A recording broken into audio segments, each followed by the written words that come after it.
নমস্কার, আমি সুপর্ণা রান্নাঘরে আরেকটা রেসিপি নিয়ে চলে এলাম। তো আজকে আমি আপনাদেরকে দেখাবো লালা মুসা ডাল। খুবই ফেমাস এই ডালটা।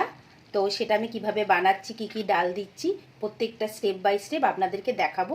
ভিডিওটা প্লিজ স্কিপ করবেন না, পুরো ভিডিওটা দেখুন। আর আমার চ্যানেলটা যদি পছন্দ হয়, আমার রান্নাগুলো যদি আপনাদের পছন্দ হয়, তাহলে অবশ্যই আমার চ্যানেলটাকে সাবস্ক্রাইব করবেন, কমেন্ট দেবেন, লাইক দেবেন। তো চলুন এবার আমি আপনাদেরকে ডালটা বানিয়ে দেখাচ্ছি। একটা বড় বাটি নিয়ে নিয়েছি, তার মধ্যে আমি বিউলির ডাল নিলাম হাফ বাটি, আর হাফ বাটি মুগ কড়াই নিয়ে নিলাম। এবার এই দুটোকে আমাদের একসাথে ভালো করে জল দিয়ে একটু জল ঢেলে দিলাম আগে। তারপরে আমি খানিকটা নুন নিয়ে নিলাম। নুনটা নিয়ে জলের সাথে ভালো করে মিশিয়ে এই জলটা দিয়ে এখন ডালগুলোকে ভালো করে ধুয়ে নেব আমরা।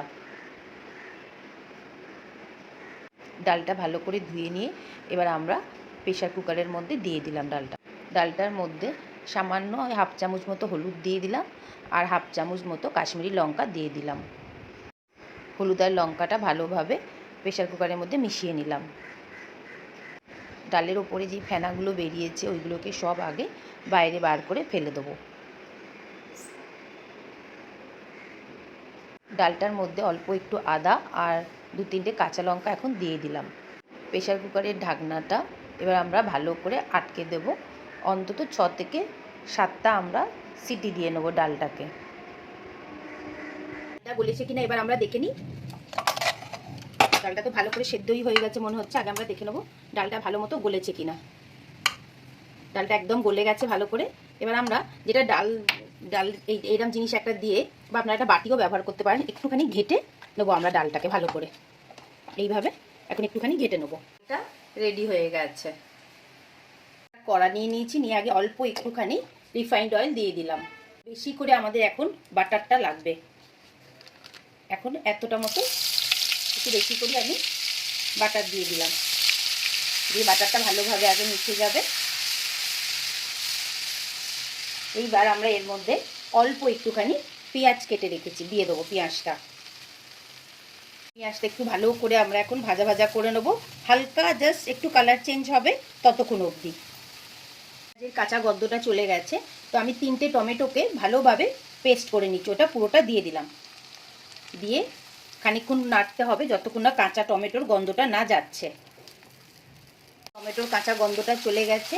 এবার আমরা সামান্য একটু টক দই মিশিয়ে দেবো, যাতে এর রিচনেসটা আরেকটু বেড়ে যাবে। এবার ডালটাকে এই দইটাকে ভালোভাবে এখন মিক্স করে নেবো আগে কিছুক্ষণ। এবার আমরা একটু কাশ্মীরি লঙ্কা গুঁড়ো এর মধ্যে দিয়ে দিলাম। এটা জাস্ট কালারের জন্য দিলাম। ভালো করে মিশিয়ে নিলাম। চামচ আমি ধনে গুঁড়ো এর মধ্যে মিশিয়ে দিলাম। ওকে ভালো করে মিক্স করে 5 মিনিট মতো এটা এখন হবে। মশলা দিয়ে এখন তেলটা বেরিয়ে গেছে। এবার আমি একটুখানি কাসুরি মেথি হাতে একটু ক্রাশ করে এর উপর দিয়ে দিলাম। দিয়ে এটাকে মিক্স করে নিলাম।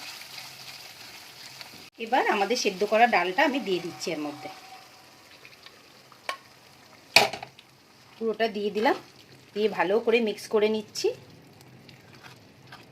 এবার আমরা একটু নুনটা মিশিয়ে নেব, আর ঝালটা আপনারা আপনাদের টেস্ট অনুযায়ী দেবেন। মিশিয়ে নিলাম, নিয়ে ভালো করে একটু নাড়াচাড়া করে 2-3 মিনিট 1 মিনিট মতোই একটুখানি ফুটে যাবে। লালা মুসা ডালটা আর একটুখানি বাকি আছে, আমাদের এটা ফুটে গেছে। এবার এটাকে আমি একটা তড়কা দেব। তার জন্য আমি একটা তড়কা প্যান নিয়ে নিয়েছি, এর মধ্যে একটু বেশি করে ঘি দিয়ে দিয়েছি। ঘিটাকে ভালো করে গরম করব। এটা ভালো করে গরম করে নিয়েছি। এবার কিছুটা রসুন আমি এর মধ্যে দিয়ে দেবো। রসুনটাকে দিয়ে একটু হালকা করে গরম করে নেবো, কিন্তু পোড়াবো না, জাস্ট একটা হালকা গরম করব একটু রসুনের ফ্লেভারটা আসার জন্য। কিছুক্ষণ একটু গরম করে নেব। গরম করে নিয়েছি। এবার ওপর থেকে আস্তে করে আমি এখানে দিয়ে দেবো। এটাই হচ্ছে লালা মুসা ডালের একদম একটা অথেন্টিক ব্যাপার। এইটার মধ্যেই পুরো ফ্লেভারটা চলে আসবে। ডালটা তো খুবই সুন্দর হয়, আর প্রোটিন আছে ডালটার মধ্যে। একবার অবশ্যই আপনারা বাড়িতে এটা ট্রাই করবেন। লাস্টে আমি একদম ধনেপাতা দিয়ে দিলাম, ওপর থেকে ছড়িয়ে দিয়ে দিলাম। এইভাবে একবার ডালটা বানিয়ে খাবেন, রুটির সাথে, পরোটার সাথে, এমনকি ভাতের সাথেও এটা আপনারা খেতে পারবেন। খুবই টেস্টি হয়। অবশ্যই এই রেসিপিটা একবার আপনারা বাড়িতে ট্রাই করবেন। ডালটা কমপ্লিট হয়ে গেছে, এবার আমি গ্যাসটা বন্ধ করে দিলাম।